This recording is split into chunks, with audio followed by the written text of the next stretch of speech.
سامعین، ناظرین، infection control society آپ کی خدمت میں جو مضامین پیش کر رہی ہے، یقیناً اس سے آپ فائدہ اٹھا رہے ہوں گے اور آپ کی صحت اور آپ کے خاندان کی بہتر صحت میں وہ مددگار ثابت ہو رہے ہوں گے۔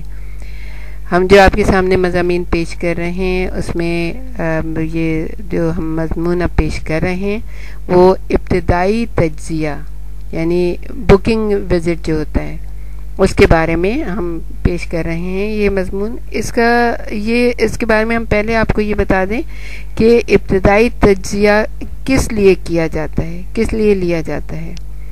اس کا پہلا تو یہ ہے کہ نمبر 1، ابتدائی تجزیے کا مقصد حاملہ کی صحت کی حالت کا اندازہ لگانا ہوتا ہے، یعنی وہ کتنی ویک ہے، اس کا بلڈ پریشر کتنا ہے، اس کی حالت، جسمانی حالت کیسی ہے، اور پھر اس کی تفصیلی ہسٹری لی جاتی ہے اور مناسب اسکریننگ ٹیسٹ کیے جاتے ہیں۔ نمبر 2 یہ ہے کہ حاملہ کے وزن، قد، بلڈ پریشر، ہیموگلوبن کی اصل مقدار معلوم کی جاتی ہے۔ یہ مقداریں حاملہ کی عام حالت کو ظاہر کرتی ہیں، لیکن جیسے جیسے حمل آگے بڑھتا ہے ان میں تبدیلی ہوتی جاتی ہے، اس لیے ان کا ابتدائی ریکارڈ سے موازنہ کیا جاتا ہے کہ پہلے کیا حالت تھی اور اب جو ٹائم گزر رہا ہے، جیسے تیسرا مہینہ ہے، چوتھا، پانچواں، تو اس کے بعد تبدیلیاں کس طرح سے ہو رہی ہیں، بہتر ہو رہی ہیں یا کہ ان میں کوئی مسائل پیدا ہو رہے ہیں۔ 3 یہ ہے کہ حاملہ کو لاحق خطرات کا پتہ لگایا جاتا ہے، اس کے لیے اس کی ذاتی میڈیکل ہسٹری اور ماضی کے اور موجودہ حمل کے بارے میں تفصیلات معلوم کی جاتی ہیں۔ 4 یہ ہے کہ حاملہ اور اس کے اہل خاندان کو موقع دیا جاتا ہے کہ وہ موجودہ حمل یا سابقہ تجربے کے پیش نظر اپنے خیالات یا خدشات کو ظاہر کریں۔ 5 ہے کہ ماں کی صحت اور اس کے حمل کی صحت کی نشو و نما، صحت مند نشو و نما کو یقینی بنانے کے لیے ماں کو عمومی صحت اور حمل کے بارے میں ہدایات دی جاتی ہیں۔ 6 یہ ہے کہ پراعتماد تعلقات پروان چڑھانے کا آغاز ہوتا ہے، جس میں دیکھ بھال کے حقیقت پسندانہ منصوبے زیر غور لائے جاتے ہیں۔ حمل کی تصدیق ہونے کے بعد یہ تجزیہ جلد از جلد ہونا چاہیے، ضروری ہدایات بھی شروع ہی میں دے دینی چاہیے، کیونکہ حمل کے 12ویں ہفتے میں فیٹس کے اعضاء تقریباً مکمل ہو چکے ہوتے ہیں۔ اس عرصے کے دوران ماں کی خوراک، انفیکشن، سگریٹ نوشی، بیڑی وغیرہ کا پینا یا نشہ آور چیز کا استعمال، یہ سب چیزیں فیٹس پر گہرا اثر ڈالتی ہیں۔ حمل کے شروع کے ہفتے تھکن اور متلی کے احساس میں گزرتے ہیں۔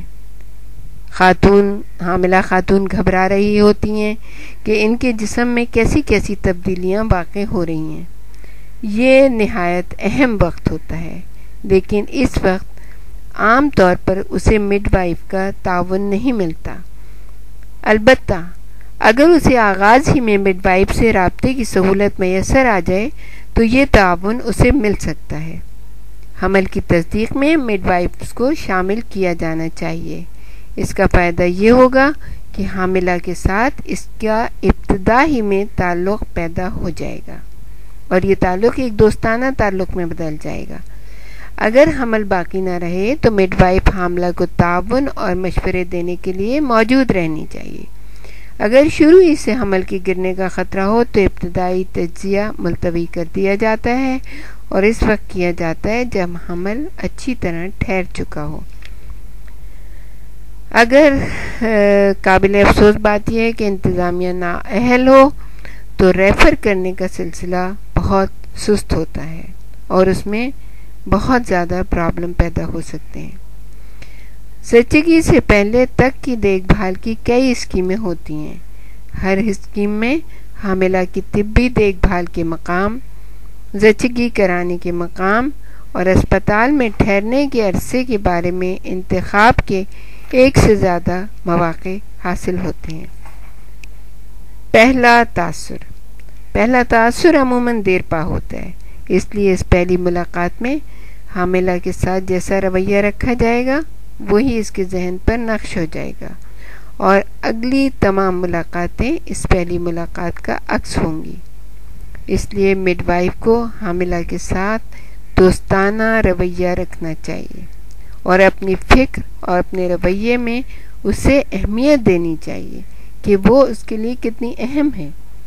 پہلی ملاقات میں زیادہ تر معلومات کا تبادلہ کیا جاتا ہے۔ بہتر طریقہ یہ ہے کہ ابتدائی معائنے کا زیادہ تر کام کلینک کے مصروف ماحول سے دور حاملہ کے گھر میں کیا جائے۔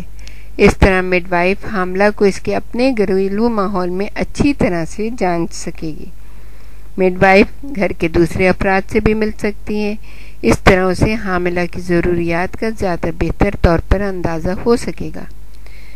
اگر ابتدائی تجزیے کا کام اسپتال میں کرنا ضروری ہو تو بھی اس کام کو ہر ممکن طور پر دوستانہ طریقے سے کیا جائے۔ بہتر ہوگا کہ حاملہ کو پہلے سے مطلع کر دیا جائے کہ انٹرویو کتنا طویل ہو سکتا ہے، کون کون سے کام ہو سکتے ہیں اور وہ کس طرح سے کس سے مدد ملے گی۔ یہ اطلاع ملنے کے بعد حاملہ ذہنی طور پر تیار ہو کر آئے گی۔ ممکن ہے کہ وہ اپنے ساتھ کسی رشتہ دار، سہیلی کو یا اپنے شوہر کو لانا چاہے۔ پہلے اسپتال آنے والوں کو ایک طرح کا خوف لاحق رہتا ہے۔ کوئی مخصوص ڈپارٹمنٹ مثال کے طور پر اینٹی نیٹل کلینک تلاش کرنے میں حاملہ کو دشواری ہو سکتی ہے، اس لیے اس کا کوئی ساتھی اس کام میں اس کی مدد کر سکتا ہے۔ اسپتال میں بچوں کا بھی خیر مقدم کیا جانا چاہیے۔ ایک ننھا بچہ یا بچی جب پہلے اسپتال آئے گی اور اپنی ماں کی دیکھ بھال کے عمل کو دیکھے گی تو اس کے ذہن سے یہ خوف نکل جائے گا کہ اسپتال آنے سے ماں اس سے دور ہو جائے گی۔